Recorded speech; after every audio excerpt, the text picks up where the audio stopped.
Today we are going to start our second module, ecosystems. The various topic comes in this module are listed here. First one is concept of ecosystem and next is structure and function of ecosystem. In this biotic and abiotic components comes. Okay, next is food chain and food web and biomagnification and its impacts, ecological succession and ecological pyramids.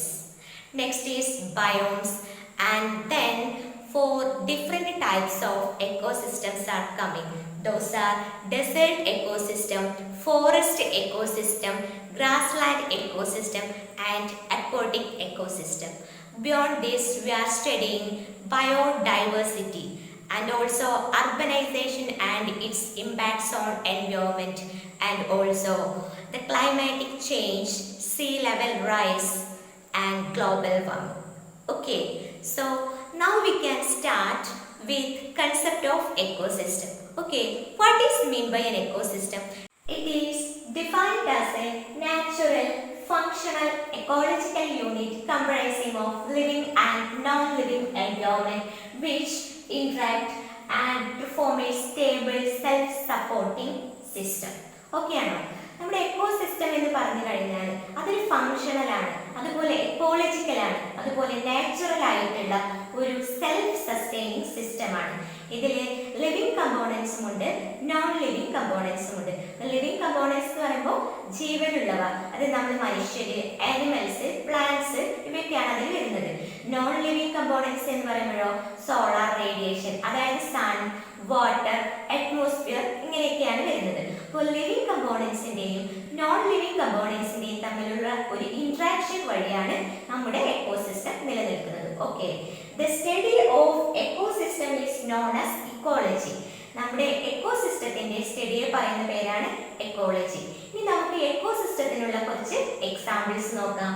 അവയാണ് pond, lake, desert, grassland, meadow and forest. ഇവയൊക്കെയാണ് എക്കോസിസ്റ്റത്തിന്റെ കുറച്ച് examples. And ecosystem may be of mainly two types. എക്കോസിസ്റ്റം പ്രധാനമായിട്ട് രണ്ട് തരത്തിലാണുള്ളത്. Those are open ecosystem and also closed ecosystem. Open ecosystem ഉണ്ട്, അതുപോലെ തന്നെ ക്ലോസ്ഡ് എക്കോസിസ്റ്റം ഉണ്ട്. ഇനി എന്താണ് ഇവ തമ്മിലുള്ള വ്യത്യാസം? ക്ലോസ്ഡ് എക്കോസിസ്റ്റം പൊതുവെ മേൻ മെയ്ഡ് എക്കോസിസ്റ്റംസ് ആണ്. നമ്മൾ മനുഷ്യര് കൃത്രിമമായി നിർമ്മിക്കുന്ന എക്കോസിസ്റ്റംസ് ആണ് മേൻ മെയ്ഡ് എക്കോസിസ്റ്റംസ്. അതിനുള്ളൊരു എക്സാമ്പിൾ ആണ് അക്വേറിയം, അല്ലെ? അപ്പൊ ആ അക്വേറിയത്തിലുള്ള ഫിഷസിന് ആ ഒരു ചെറിയ ബൗളിന്റെ ഉള്ളിൽ മാത്രമാണ് അവരുടെ ലൈഫ് അടങ്ങിയിട്ടുള്ളത്. അവർക്ക് പുറത്തുള്ള അറ്റ്മോസ്ഫിയറുമായിട്ടോ അല്ലെങ്കിൽ വേറെ ജീവികളുമായിട്ടോ ഒന്നും കോണ്ടാക്ട് ഇല്ല. അതുകൊണ്ടാണ് അതിനെ നമ്മൾ ക്ലോസ്ഡ് എക്കോസിസ്റ്റം എന്ന് പറയുന്നത്. ബാക്കി ഫോറസ്റ്റ് എക്കോസിസ്റ്റം, ഗ്രാസ്ലാൻഡ് എക്കോസിസ്റ്റം ഇവയൊക്കെ എന്താണ്? ഓപ്പൺ എക്കോസിസ്റ്റം ആണ്. നമ്മുടെ എക്കോസിസ്റ്റത്തിലൂടെയാണ് നമ്മുടെ എനർജി ഫ്ലോയും അതുപോലെ തന്നെ ന്യൂട്രിയന്റ് സൈക്ലിങ്ങും നടന്നുകൊണ്ടിരിക്കുന്നത്. Next we are going to discuss structure and function of an ecosystem. അടുത്തതായിട്ട് നമ്മൾ ഡിസ്കസ് ചെയ്യാൻ പോകുന്നത് എക്കോസിസ്റ്റത്തിന്റെ സ്ട്രക്ചർ എങ്ങനെയാണ്, അതുപോലെ തന്നെ എക്കോസിസ്റ്റത്തിന്റെ ഫങ്ഷൻ എന്തൊക്കെയാണ് എന്നൊക്കെയാണ്. Okay, each ecosystem comprised of mainly of two components. ഏതൊരു എക്കോസിസ്റ്റവും പ്രധാനമായിട്ടും രണ്ട് കമ്പോണൻസിനെയാണ് കംപ്രൈസ് ചെയ്തിട്ടുള്ളത്. Those are biotic components and abiotic components. So what is mean by abiotic components? എന്താണ് അബയോട്ടിക് കമ്പോണൻസ് എന്ന് പറഞ്ഞു കഴിഞ്ഞാൽ ഇവ നോൺ ലിവിങ് ഫാക്ടേഴ്സ് ആണ്, അല്ലെങ്കിൽ ഓർ ഫിസിക്കൽ എൻവയോൺമെന്റ് ആണ്. നമുക്ക് ജീവനില്ലാത്ത കുറച്ച് ഫാക്ടേഴ്സ് ഉണ്ട്, ഇല്ലേ? നമ്മുടെ സൺലൈറ്റ്, അതുപോലെ തന്നെ വാട്ടർ, സോയിൽ, ഇതുപോലത്തേക്കുള്ള ഫാക്ടേഴ്സിനെയാണ് നമ്മൾ അബയോട്ടിക് കമ്പോണൻസ് എന്ന് പറയുന്നത്. Next one is biotic components. Biotic components are living organisms including plants, animals and microorganisms. നമ്മൾ ഏതിലാണ് വരിക? അനിമൽസിൽ. അപ്പോൾ ഇവിടെ പ്ലാന്റ്സ് ഉണ്ട്, അനിമൽസ് ഉണ്ട്, മൈക്രോ ഓർഗാനിസംസ് ഉണ്ട്. അപ്പോൾ ഓക്കെ ആണല്ലോ? ജീവനുള്ളവ ബയോട്ടിക് കമ്പോണൻസും ജീവനില്ലാത്തവ അബയോട്ടിക് കമ്പോണൻസും. Okay, next we can classify abiotic components as climatic factors and edaphic factors. നമുക്ക് അബയോട്ടിക് കമ്പോണൻസിനെ പ്രധാനമായിട്ട് രണ്ടായിട്ട് ക്ലാസിഫൈ ചെയ്യാം. അവയാണ് ക്ലൈമാറ്റിക് ഫാക്ടേഴ്സും അതുപോലെ തന്നെ എഡാഫിക് ഫാക്ടേഴ്സും. ഓക്കെ, അതിലെ ക്ലൈമാറ്റിക് ഫാക്ടേഴ്സിൽ വരുന്നതാണ് റെയിൻ, ടെമ്പറേച്ചർ, ലൈറ്റ്, വിൻഡ്, അതുപോലെ തന്നെ ഹ്യൂമിഡിറ്റി. ഓക്കെ, എഡാഫിക് ഫാക്ടേഴ്സിൽ വരുന്നതാണ് നമ്മുടെ സോയിലുമായിട്ട് ബന്ധപ്പെട്ട ഫാക്ടേഴ്സ്. അപ്പൊ ഏതൊക്കെ വരും? സോയിലിന്റെ ടൈപ്പ് ഏതാന്ന് വരും, pH വരും, ടോപ്പോഗ്രഫി വരും, അതുപോലെ തന്നെ സോയിലിൽ ഒരുപാട് മിനറൽസ് ഉണ്ട്. അപ്പൊ ഏതൊക്കെ മിനറൽസ് ആണ് എന്നുള്ളതും ഒരു എഡാഫിക് ഫാക്ടർ ആണ്. ഓക്കെ, നെക്സ്റ്റ് നമുക്ക് പഠിക്കാനുള്ളത് കുറച്ച് ഇമ്പോർട്ടൻ്റ് ആയിട്ടുള്ള അബയോട്ടിക് കമ്പോണൻസ് ആണ്. ഓക്കെ, അവയാണ് soil, atmosphere, solar radiation and water. Okay, എന്താണ് സോയിലിന്റെ പ്രത്യേകത? It provides nutrients, water, a home and also structural growing medium for organisms. സോയിലാണ് നമുക്ക് ന്യൂട്രിയൻസ് തരുന്നത്, വാട്ടർ തരുന്നത്, നമുക്കൊരു സ്ഥലം താമസിക്കാനുള്ള അല്ലെങ്കിൽ വളരാനുള്ള ഒരു സ്പേസ് തരുന്നതും സോയിലാണ്. Okay, next one is atmosphere. Atmosphere provides carbon dioxide for photosynthesis and also oxygen for respiration. Okay, ഫോട്ടോസിന്തസിസിന് വേണ്ടിയിട്ട് കാർബൺ ഡയോക്സൈഡ് നൽകുന്നുണ്ട്, അതുപോലെ തന്നെ ശ്വസനത്തിന് വേണ്ടിയിട്ട് നമുക്ക് ഓക്സിജനും നൽകുന്നുണ്ട്. Next one is sunlight. Okay, സൺലൈറ്റിന്റെ പ്രത്യേകത എന്താണ്? Sunlight is necessary for photosynthesis. ഫോട്ടോസിന്തസിസിന് ഏറ്റവും അനിവാര്യമായിട്ടുള്ള ഒന്നാണ് sunlight. Sunlight is used to heat the atmosphere and also evaporate water into atmosphere. Okay, നമ്മുടെ അറ്റ്മോസ്ഫിയറിനെ ഹീറ്റ് ചെയ്യാൻ വേണ്ടിയിട്ട്, ചൂടാക്കുന്നതിന് വേണ്ടിയിട്ട് നമ്മൾ സൺലൈറ്റിനെ ഉപയോഗിക്കുന്നുണ്ട്. അതുപോലെ തന്നെ വാട്ടറിനെ അന്തരീക്ഷത്തിലേക്ക് ഇവാപറേറ്റ് ചെയ്യാനും നമ്മൾ സൺലൈറ്റിനെ യൂസ് ചെയ്യുന്നുണ്ട്. Photosynthesis provides energy for plant growth and metabolism and also organic food for other forms of life.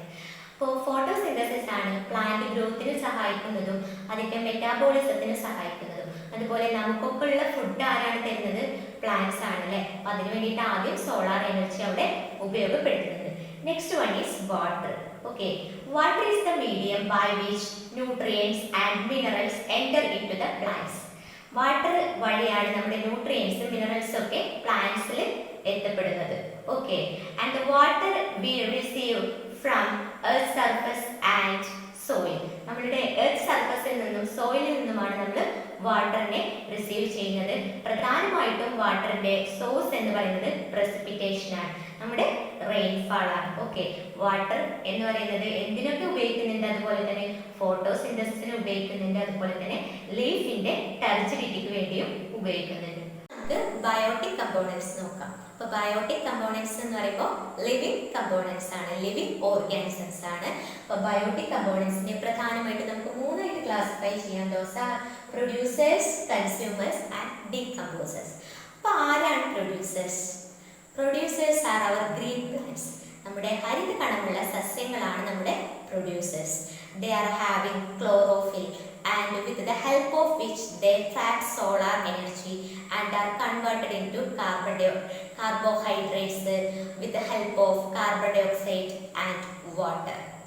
Okay, and the process is known as photosynthesis.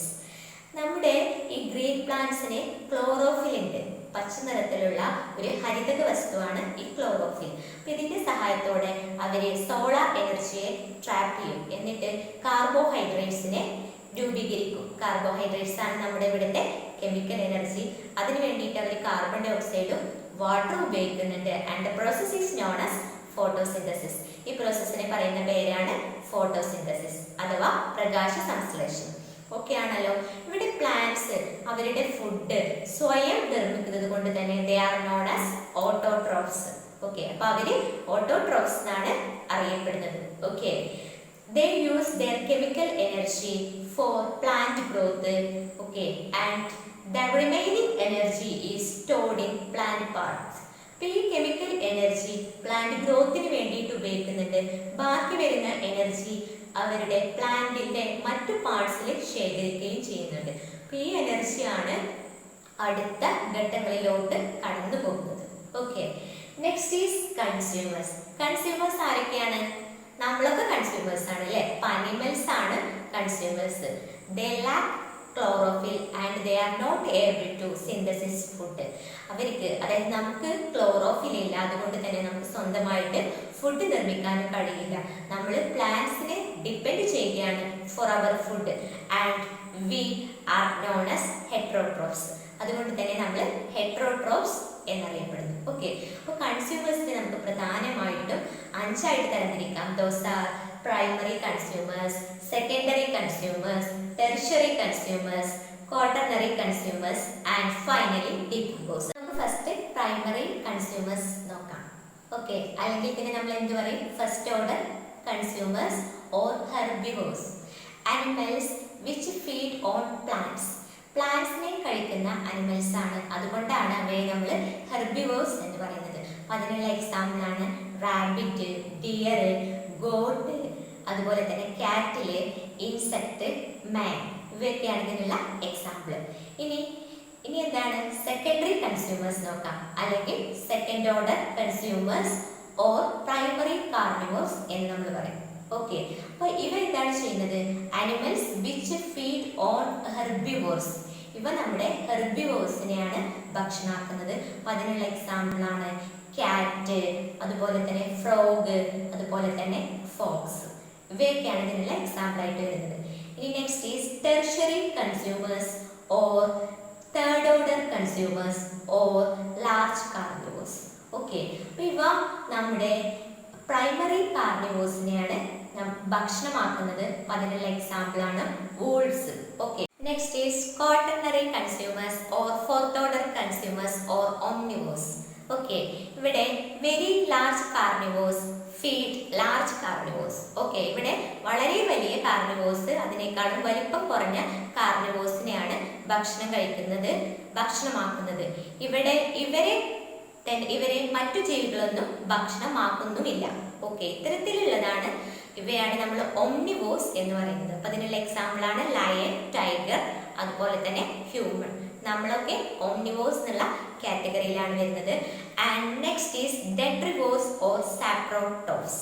Okay, they feed dead organic matter or waste of living organisms or partially decomposed matter. Okay, അപ്പോൾ ഇവ നമ്മുടെ dead മാറ്ററിനെയാണ്, അല്ലെങ്കിൽ living ഓർഗാനിസംസിന്റെ വേസ്റ്റിനെയാണ്, അല്ലെങ്കിൽ partially decomposed മാറ്ററൊക്കെയാണ് ഭക്ഷണമാക്കിയിട്ട് ഉപയോഗിക്കുന്നത്. അതിനുള്ള example ആണ് Beatles, crab, earth വേം, termites, അതുപോലെ ആൻസ്, ഉറുമ്പ്, ചെതല്, അതുപോലെ തന്നെ ഞണ്ടുകള്, അതുപോലെ തന്നെ മണ്ണിര, ചെറിയ ചെറിയ വണ്ടുകളൊക്കെയാണ് ഇതിനുള്ള എക്സാമ്പിൾസ് ആയിട്ട് വരുന്നത്. ആൻഡ് ഫൈനലി നമുക്ക് വരുന്നതാണ് ഡീകമ്പോസേഴ്സ്, അല്ലെങ്കിൽ നമ്മൾ അതിനെന്തെന്ന് പറയും? റെഡ്യൂസേഴ്സ് എന്ന് പറയും. അപ്പോൾ ഈ കാറ്റഗറിയിൽ വരുന്നത് നമ്മുടെ ഫംഗയും അതുപോലെ തന്നെ ബാക്ടീരിയയുമാണ്. Okay, they convert complex organic molecules into simple organic compounds.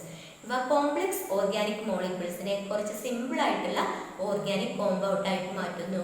And finally it turns into inorganic nutrients. അങ്ങനെ അത് കുറച്ച് പ്രവർത്തനങ്ങൾക്ക് ശേഷം ഇനോർഗാനിക് ന്യൂട്രിയൻസ് ആയി മാറുകയും ചെയ്യും. ഈ ന്യൂട്രിയൻസ് ആണ് പിന്നെ സൈക്കിൾ ചെയ്തുകൊണ്ടിരിക്കുന്നത്. ഇവിടെ ബോർഡിൽ കൊടുത്തിരിക്കുന്നത് എക്കോസിസ്റ്റത്തിന്റെ സ്ട്രക്ചറാണ്, അല്ലെങ്കിൽ schematic representation of an ecosystem. Okay, നമ്മുടെ എക്കോസിസ്റ്റത്തിന്റെ ഒരു സ്കിമാറ്റിക് റെപ്രസെന്റേഷൻ ആണ്. അപ്പോൾ എക്കോസിസ്റ്റത്തിന് ആദ്യമായിട്ട് അബയോട്ടിക് കമ്പോണൻസ് എന്നും ബയോട്ടിക് കമ്പോണൻസ് എന്നിങ്ങനെ രണ്ടായിട്ട് തരംതിരിക്കുന്നു. ദെൻ അബയോട്ടിക് കമ്പോണൻസിനെ ക്ലൈമാറ്റിക് ഫാക്ടേഴ്സ് എന്നും എഡാഫിക് ഫാക്ടേഴ്സ് എന്നും തരംതിരിക്കുന്നു. ഓക്കെ, ക്ലൈമാറ്റിക് ഫാക്ടേഴ്സിൽ വരുന്നതാണ് rain, light, wind, temperature. Okay, edaphic ഫാക്ടേഴ്സിൽ വരുന്നതാണ് soil, pH, minerals and topography. Okay ആണല്ലോ. ഇനി അടുത്തതുള്ളത് ബയോട്ടിക് കമ്പോണൻസ് ആണ്. ബയോട്ടിക് കമ്പോണൻസിനെ നമ്മൾ ആദ്യം പ്രൊഡ്യൂസേഴ്സ്, കൺസ്യൂമേഴ്സ്, ഡീകമ്പോസേഴ്സ് എന്നിങ്ങനെ മൂന്നായിട്ട് ക്ലാസിഫൈ ചെയ്യുന്നു. ഓക്കെ, ഇതിൽ പ്രൊഡ്യൂസേഴ്സ് എന്ന് പറയുന്നത് നമ്മുടെ ഗ്രീൻ പ്ലാന്റ്സ് ആണ്. കൺസ്യൂമേഴ്സിനെ പ്രധാനമായിട്ട് നമ്മൾ 5 ആയിട്ട് ക്ലാസിഫൈ ചെയ്യുന്നു. നിങ്ങൾ ടെക്സ്റ്റ് ബുക്ക് ഒക്കെ റെഫർ ചെയ്യുകയാണെങ്കിൽ ചിലയിടത്ത് 4 ക്ലാസിഫിക്കേഷനെ കാണത്തുള്ളൂ. ഡെട്രിവോർസ് അതിൽ ഇൻക്ലൂഡ് ചെയ്തിട്ടുണ്ടാവില്ല. ഓക്കെ, യഥാർത്ഥത്തിൽ ഡെട്രിവോർസും കൂടെ വരുന്നുണ്ട്. അപ്പോൾ പ്രൈമറി കൺസ്യൂമർ വരുന്നുണ്ട്, സെക്കൻഡറി കൺസ്യൂമർ വരുന്നുണ്ട്, ടെർഷ്യറി കൺസ്യൂമർ വരുന്നുണ്ട്, ക്വാട്ടർണറി കൺസ്യൂമർ വരുന്നുണ്ട്, ആൻഡ് ഫൈനലി ഡെട്രിവോർസും വരുന്നുണ്ട്. പിന്നെയുള്ള ബയോട്ടിക് കമ്പോണൻസിന്റെ ഒരു ക്ലാസിഫിക്കേഷനാണ് ഡീകമ്പോസേഴ്സ് ഓർ റെഡ്യൂസേഴ്സ്. അപ്പോൾ ഈ സ്ട്രക്ചർ എല്ലാവരും മനസ്സിൽ പതിപ്പിച്ചു വെക്കുക. ഓക്കെ, നമ്മൾ പറയാൻ പോകുന്നത് റിലേഷൻഷിപ്പ് വിത്തിൻ ആൻ എക്കോസിസ്റ്റം. ഒരു എക്കോസിസ്റ്റത്തിൽ നമുക്ക് ബയോട്ടിക് കമ്പോണൻസും ഉണ്ട്, അബയോട്ടിക് കമ്പോണൻസും ഉണ്ട്. ഇവ തമ്മിലുള്ള റിലേഷൻഷിപ്പാണ് ഞാൻ പറയാൻ പോകുന്നത്. ഓക്കെ, അപ്പോൾ ആദ്യം നമ്മുടെ അൾട്ടിമേറ്റ് സോഴ്സ് ആയിട്ടുള്ള സൂര്യൻ കൺസിഡർ ചെയ്യുക. ഇതിൽ നിന്ന് സോളാർ എനർജി നമ്മുടെ പ്ലാന്റ്സ് സ്വീകരിക്കുന്നു. ഓക്കെ, അപ്പോൾ പ്ലാന്റ്സ് നമ്മുടെ അന്തരീക്ഷത്തിൽ ഓക്സിജൻ ഉണ്ട്, കാർബൺ ഡൈ ഓക്സൈഡ് ഉണ്ട്, വാട്ടർ ഉണ്ട്. അപ്പോൾ ഇതിൽ കാർബൺ ഡൈ ഓക്സൈഡിനെ ഉപയോഗിക്കുന്നുണ്ട്. അതുപോലെ തന്നെ സോയിൽ അവൈലബിൾ ആയിട്ടുള്ള ന്യൂട്രിയൻസും ഉണ്ട്, വാട്ടർ ഉണ്ട്. അപ്പോൾ സോയിൽ നിന്ന് ന്യൂട്രിയൻസും വാട്ടറും അന്തരീക്ഷത്തിൽ നിന്ന് കാർബൺ ഡൈ ഓക്സൈഡും ഉപയോഗിച്ച് പ്ലാന്റ്സ് ഫോട്ടോസിന്തസിസ് നടത്തുന്നു. ഓക്കെ, ഈ പ്ലാന്റ്സിനെ നമ്മൾ ഹെർബിവോഴ്സും അതുപോലെ തന്നെ കാർണിവോഴ്സും ഭക്ഷണമാക്കുന്നുണ്ട്. അപ്പോൾ ഇവിടെയാണ് കൺസപ്ഷൻ നടക്കുന്നത്. ഇവിടെ ഹെർബിവോഴ്സും കാർണിവോഴ്സും അവരുടെ ശ്വസനത്തിന് വേണ്ടിയിട്ട് ഓക്സിജൻ ഉപയോഗിക്കുന്നുണ്ട്. ഓക്കെ, പ്ലാന്റ്സിന്റെയും ഹെർബിവോഴ്സ് അതുപോലെ കാർണിവോഴ്സ് ഇവരുടെയൊക്കെ ഡെഡ് മാറ്ററാണ് നമ്മുടെ ഡെട്രിവോഴ്സ് ഭക്ഷണമാക്കുന്നത്. അവ എന്ത് ചെയ്യുന്നു? ഈ ഡെഡ് ഓർഗാനിക് മാറ്ററിനെയൊക്കെ ഡീകമ്പോസ് ചെയ്യുന്നു. ഡീകമ്പോസ് ചെയ്തിട്ട് ന്യൂട്രിയൻസിനെയൊക്കെ എന്തിലോട്ട് പറഞ്ഞേക്കുന്നു? സോയിലിലോട്ട് പറഞ്ഞേക്കുന്നു. ഇവയും ഡെട്രിവോഴ്സും അവരുടെ ആവശ്യങ്ങൾക്കായിട്ട് ശ്വസന ആവശ്യങ്ങൾക്കായിട്ട് ഓക്സിജൻ ഉപയോഗിക്കുന്നുണ്ട്, കാർബൺ ഡൈ ഓക്സൈഡിനെ റിലീസ് ചെയ്യുന്നുണ്ട്. അതുപോലെ തന്നെ അറ്റ്മോസ്ഫിയറിൽ വാട്ടറും അവൈലബിൾ ആണ്. ഓക്കെ അല്ലേ? അപ്പോൾ ഇതിൽ നമുക്ക് മനസ്സിലാവുന്നത് എന്താണ്? ഒരു എക്കോസിസ്റ്റത്തിലെ ബയോട്ടിക് കമ്പോണൻസും അബയോട്ടിക് കമ്പോണൻസും തമ്മിൽ ഒരു അൾട്ടിമേറ്റ്, ഒരു ഇൻറ്റിമേറ്റ് ആയിട്ടുള്ള ഒരു ലിങ്ക് ഉണ്ട് എന്നാണ് നമ്മൾ മനസ്സിലാക്കേണ്ടത്. ഓക്കെ, നെക്സ്റ്റ് നമുക്ക് പഠിക്കാനുള്ളത് എക്കോസിസ്റ്റത്തിന്റെ ഫങ്ഷൻസ് ആണ്. ഞാനിവിടെ 10 പോയിന്റ് ആയിട്ട് ലിസ്റ്റ് ഡൗൺ ചെയ്തിട്ടുണ്ട്. ഓക്കെ, ഒന്ന് ഫുഡ് പ്രൊഡക്ഷന് സഹായിക്കുന്നത് നമ്മുടെ പ്ലാന്റ്സ് ആണ്. പിന്നെ എനർജി ഫ്ലോ, യൂണി ഡയറക്ഷനിൽ എനർജി, അതായത് സോളാർ എനർജി പ്ലാന്റ്സിൽ എത്തുന്നു.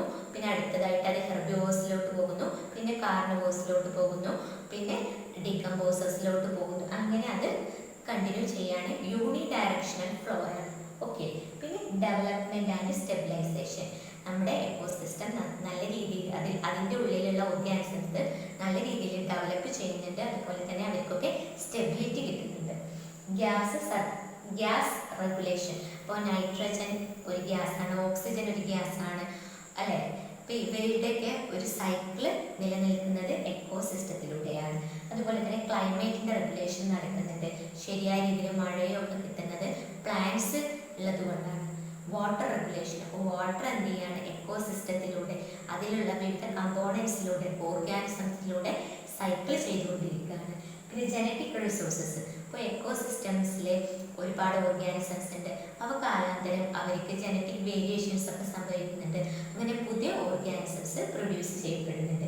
And the next one is recreational and cultural values. ഇപ്പോൾ ഡിഫറെൻ്റ് ആയിട്ടുള്ള എക്കോസിസ്റ്റംസ്, നമുക്ക് ഫോറസ്റ്റ് എക്കോസിസ്റ്റം ഉണ്ട്, ഡെസേർട്ട് എക്കോസിസ്റ്റം ഉണ്ട്, അക്വാട്ടിക് എക്കോസിസ്റ്റം ഉണ്ട് അല്ലേ? അപ്പോൾ ഇവയൊക്കെയാണ് പറയുന്നത് ഒരു റിക്രിയേഷണൽ ആൻഡ് കൾച്ചറൽ വേരിയാണ് നമ്മുടെ കൺട്രീസിനൊക്കെ അത് നൽകുന്നത്.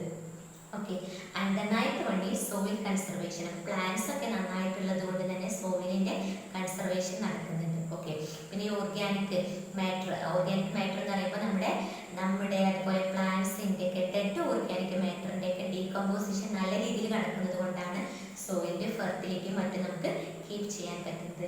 അതുപോലെ 10ാമത്തെ പോയിന്റ് ആണ് ന്യൂട്രിയൻറ്റ് സൈക്കിൾ. അപ്പോൾ ഈ സോയിലാണ് ന്യൂട്രിയൻസ് ഉള്ളത്, അതിൻ്റെ ടോപ്പ് സോയിലാണ് ഫെർട്ടിലിറ്റി കൂടുതൽ എന്നൊക്കെ നമ്മൾ ഓൾറെഡി പഠിച്ചതല്ലേ. ഒരുപാട് ന്യൂട്രിയൻസ് ഉണ്ട്, സോഡിയം, പൊട്ടാസ്യം, ഫോസ്ഫറസ്. ഓക്കെ, അപ്പോൾ ഇതിൽ ഈ സോയിലാണ് നമ്മുടെ പ്ലാന്റ്സ് വളരുന്നത്. പ്ലാന്റ്സ് ന്യൂട്രിയൻസിനെ വലിച്ചെടുക്കും. ഈ ന്യൂട്രിയൻസ് അവരെ കഴിക്കുന്ന ഹെർബിവോഴ്സിനെ കഴിക്കുന്ന കാർണിവോഴ്സിലൂടെയൊക്കെ പാസ് ചെയ്തിട്ട് ന്യൂട്രിയൻസ് എന്ത് ചെയ്യുന്നു? സൈക്കിൾ ചെയ്തുകൊണ്ടേയിരിക്കുന്നു. ഓക്കെ, അപ്പോൾ ഇതാണ് ഫങ്ഷൻസ്. അപ്പോൾ എല്ലാവരും ഒന്ന് നോട്ട് ഡൗൺ ചെയ്യുക. അപ്പോൾ നമ്മൾ ഇന്നത്തെ സെക്ഷന് വൈൻഡപ്പ് ചെയ്യാണ്. അടുത്ത ക്ലാസ്സിൽ നമുക്ക് ഫുഡ് ചെയിനും ഫുഡ് വെബും ഡിസ്കസ് ചെയ്യാം. Okay, thank you.